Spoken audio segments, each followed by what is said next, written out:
You know, this is a very unpopular opinion of mine. I'll share it with you. I believe that Pinterest eventually, maybe in 2 or 3 years, people are going to get tired of it, especially the people doing humor boards, and they're going to go over to Canvas. That's Canv.as. Okay. Okay, and Canvas is the startup by Moot, by Christopher Poole of 4chan. Okay. And I mean, part of it's like Pinterest, and that's you have an endless scroll bar of images. They're all funny images, but it's an endless scroll bar that's visual. But you say, hey, I could make that funnier. You click on one of the images, you edit it, and you put that up as a response to the first one. Oh, okay, so it's like collaborative building the humor. Like you take the idea and maybe you can make it a little better or just respond. Or a different version of it. And go ahead. Yeah, I just think that's where the humor on Pinterest will eventually go. Because maybe I want to respond to these jokes with my own jokes.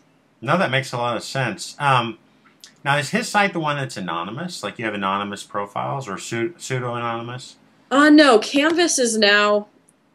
well, I have a username on Canvas, but it's connected to my Facebook, and I had to sign up. It's not very anonymous then.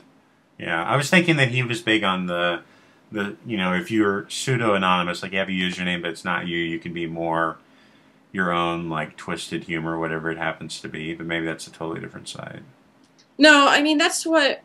I mean, that's what 4chan was all about, but, I mean, look at 4chan. We're not using that, and why is that?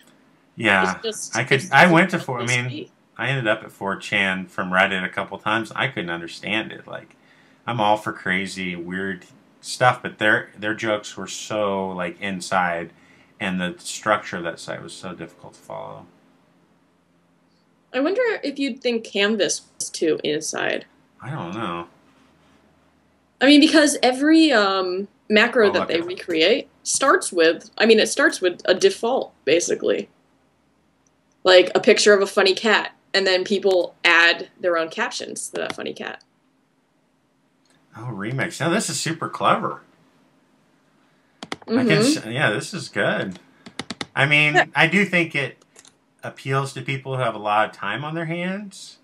I don't know. I don't want to be, like, gender stereotypical, but do you think if we're going to say that Pinterest appeals at least more to women than men overall, do you think... yeah, currently in America, I mean, there's no doubt that there are more women than men on Pinterest. We're not being sexist there. I mean, that's just what the statistics say. Right. Do you think that more... It just seems very Reddit-like and kind of inside joke, and like Reddit, it's kind of on the other side where the percentage of men or males, let's put it, is significantly higher than women. Do you think...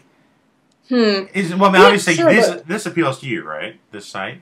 Yeah, I think it's very funny, but I also use Reddit, and I also like the humor boards on Pinterest.